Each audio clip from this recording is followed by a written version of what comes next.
What you're trying to do is get control. That's what you're trying to do. You don't know what's happening. When you walk into a room, you don't know what's happening. Things aren't as they seem. So what you're trying to do when you get into a room is you're trying to get control of the room. I actually just mean get control of the human beings that are in there. That could mean telling them to get down on the ground and they're not moving anymore. Cool. You have control. Now you need to actually make sure that they don't have any weapons, make sure they're not rigged with a suicide vest or something like that so that they can't attack you. Clearing houses, what you're doing is trying to make sure there's no bad guys in there. If they're in the streets, you could take them out, but they're going to go into buildings, they're going to go into houses. It's the civilian populace that really suffers. And, you know, in Ramadi, where I was, the civilians were the ones that were suffering the worst because they were catching it from both sides. We would have Iraqi soldiers with us or interpreters that would talk to the family, and sometimes you'd sense some uncomfortable situation, and then all of a sudden you realize there was a person in that house that wasn't from that family. Well, guess what? They were an insurgent, they were a foreign fighter, and then we could catch them and take them out.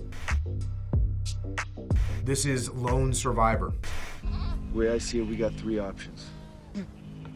One, we let him go, hike up, probably be found in less than an hour. Two, we tie him up, hike out, roll the dice.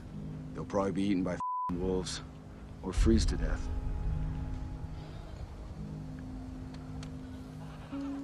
Three, we terminate the compromise.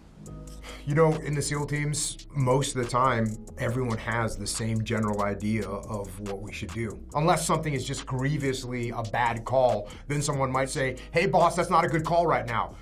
But yeah, for someone in a small group like this, they just talk to them. She said, this is not rare at all for a group of SEALs to kind of discuss how we're gonna do something. Now, ultimately, that decision rides on the commander, and whoever's in charge of that element is the one that's gonna say, hey, this was my decision, and this is what we did. You can't, as a leader, once you make a decision or once consensus comes in and then things go wrong, you don't say, well, you know, that's what everyone wanted to do. You don't do that. You're the one with the final decision-making power. You can get consensus, you can take suggestions from other people, but ultimately, when you're the leader, you're in charge and you own that decision that you make. We let him go, 20 more will die next week. Rules of engagement says we cannot touch them. I understand. And I don't care. I care about you. I care about you. I care about you. I care about you.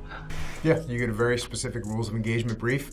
You know what the rules are. They could be as specific as you're not allowed to cuff females, or you're not allowed to enter a mosque, or you're not allowed to go past a certain line on a map. There's going to be parameters that you're allowed to operate within. The big difference is that in the SEAL teams, the briefing is done by the members of the platoon, and everyone kind of briefs their section. So for instance, the point man will get up and explain the route that we're going to take to get to the target area. So that's all done by that point man.